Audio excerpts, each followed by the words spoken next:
Hello, and welcome to Philippine Politics and Governance. I am Armin Rose, and I will be your guide as you learn the concepts in this course. This is Lesson 2, Political Ideologies. Ideology is a system of ideas that aspires both to explain the world and to change it. The word means the science of ideas and first appeared around the time of the French Revolution from Antoine de Tracy. He argues that all human knowledge are knowledge of ideas. Ideologies have 5 characteristics. First, it contains an explanatory theory of a more or less comprehensive kind about human experience and the external world.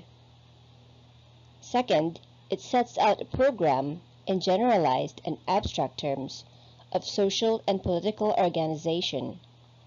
Third, it conceives the realization of this program as entailing a struggle. Fourth, it seeks not merely to persuade, but to recruit loyal adherents, demanding what is sometimes called commitment. And fifth, it addresses a wide public, but may tend to confer some special role of leadership on intellectuals. Political ideologies are a set of related beliefs about political theory and policy held by an individual, a group of individuals, or a particular social class that form the basis of how they view the world around them and a proper role of government in the world. Over the next few slides, we will learn some of the major political ideologies existing today. In simplest terms, anarchism means no government or no ruler. Anarchism calls for the abolition of the state, which it believes to be undesirable, unnecessary, and harmful. Because the state is inherently evil and oppressive, all states have essentially the same character. It endorses direct democracy and calls for continuous popular participation and radical decentralization.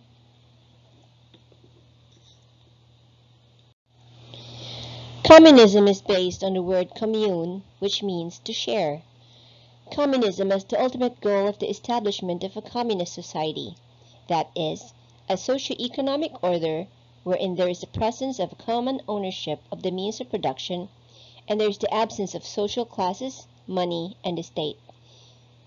Communism refers to the two social classes as the proletariat, or the working class, and the bourgeoisie, or the capitalist class, and it calls for a revolution that would put the working class in power and establish social ownership of the means of production, thereby transforming society towards communism.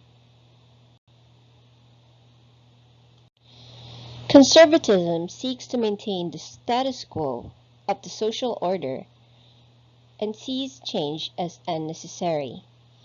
Conservatism promotes the preservation of traditional social institutions such as organized religion, government authority, and property rights. It opposes modernisms and seeks a return to traditional values. Fascism is characterized by dictatorial power, forcible suppression of opposition, and strong control over the people and the economy. The state, represented by its leader, is the supreme ethical ideal, reflecting undifferentiated interest of the national community. Liberalism is based on the concepts of freedom, consent, and equality.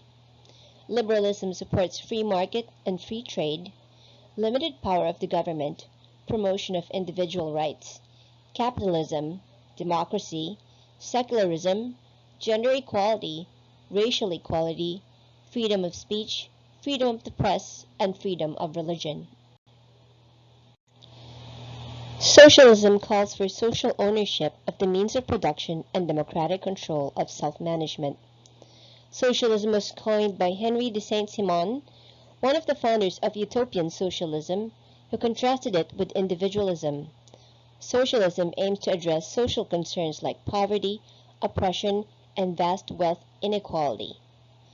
Socialism was used by Vladimir Lenin to mean a stage between capitalism and communism. The teachings of Jesus are frequently described as socialist, especially by Christian socialists. Environmentalism calls for the protection of the earth and preservation of its natural resources for future generations. Feminism fights for gender equality in all areas of social life. Nationalism puts the needs of the country and its people first and promotes support for local products and services. Populism appeals to the ordinary people who makes up the majority as opposed to the elite or privileged few. Progressivism supports the advancement of science and technology, economic development, and social reform. Separatism advocates for the autonomy of certain groups from the larger government based on ethnic, cultural, religious, or racial divisions. Supremacism is the belief that a particular group of people are better than others, as defined by age, gender, religion, race, or ethnicity, and should be the rulers of the majority.